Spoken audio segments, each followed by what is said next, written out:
BNP leaders, including the current Prime Minister, publicly campaigned in favor of the referendum. Yet, immediately after assuming office, the government reversed its position. It refused to form the Constitutional Reform Council and rejected the implementation mechanism endorsed by the people. Essential reform ordinances introduced during the interim period were repealed one after another. Measures aimed at strengthening the Human Rights Commission, ensuring transparency in anti-corruption commission appointments, preventing enforced disappearance, reforming police oversight, protecting judicial independence, and establishing a Supreme Court Secretariat were all discarded. Despite several of these reforms previously aligning with BNP's own commitments. At the same time, the government retained and enacted laws expanding executive authority. Emergency provisions allowing removal of elected local representatives, politically motivated dismissal of public employees, and increased administrative control over institutions indicate a traveling return to centralized governance. This is the core of today's reform deadlock. The people voted for structural transformation, but the ruling establishment is attempting to preserve the old architecture of power through selective and superficial amendments. The government now seeks to amend the constitution through ordinary parliamentary procedures.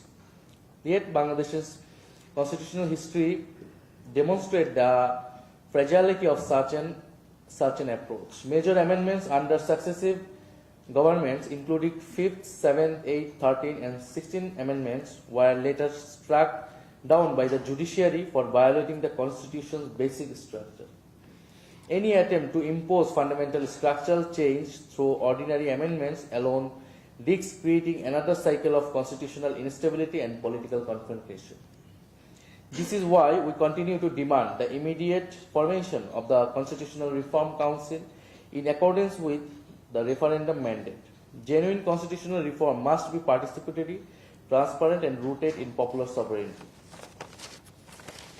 Distinguished guests, the reform crisis is not limited to constitutional matters. Bangladesh is also witnessing the gradual return of economic mismanagement and institutional politicization. The interim government initiated reforms in banking and revenue administration to restore discipline and recover stolen assets. Many of those initiatives have now been abandoned. Recent amendments to the Bank Resolution Ordinance, returning financial institutions to politically connected business groups associated with past state capture. We are also witnessing increasing politicization of university, the civil administration, and major public institutions, where partisan loyalty is increasingly prioritized over merit and professional competence. This undermines the neutrality of the state and weakens public confidence in national institutions. Equally concerning is the shrinking space for freedom of expression. Citizens have been arrested and prosecuted under the Cybersecurity Ordinance for social media activity, including content creator A.M. Hassan Nassim, over allegations related to satirical political content. The July Revolution was fought to establish a democratic order where criticism and dissent would not be criminalized. Any return to intimidation, censorship, and fear directly contradicts the spirit of that uprising. Bangladesh also faces significant regional and humanitarian challenges. We are deeply concerned by recent developments in West Bengal, including reports of disenfranchisement, intimidation, and communal targeting of vulnerable communities. Any attempt to forcibly push marginalized population toward Bangladesh risks creating another humanitarian crisis in our region. We argue the international community to uphold the rights, dignity, and security of all minorities and vulnerable population in India and all other countries, especially in South Asia. At the same time, Bangladesh continues to host 1.2 million Rohingya refugees. The worsening conflict in Myanmar Rakhine State, particularly following the territorial advances by the Arakan army has intensified insecurity and displacement. Bangladesh cannot bear this burden indefinitely without meaningful international responsibility sharing and decisive diplomatic action. The international community must act collectively to ensure the safety of the Rohingya people and create conditions for their safe, voluntary and dignified repatriation. Excellencies, the crisis we face today is ultimately a crisis of political trust.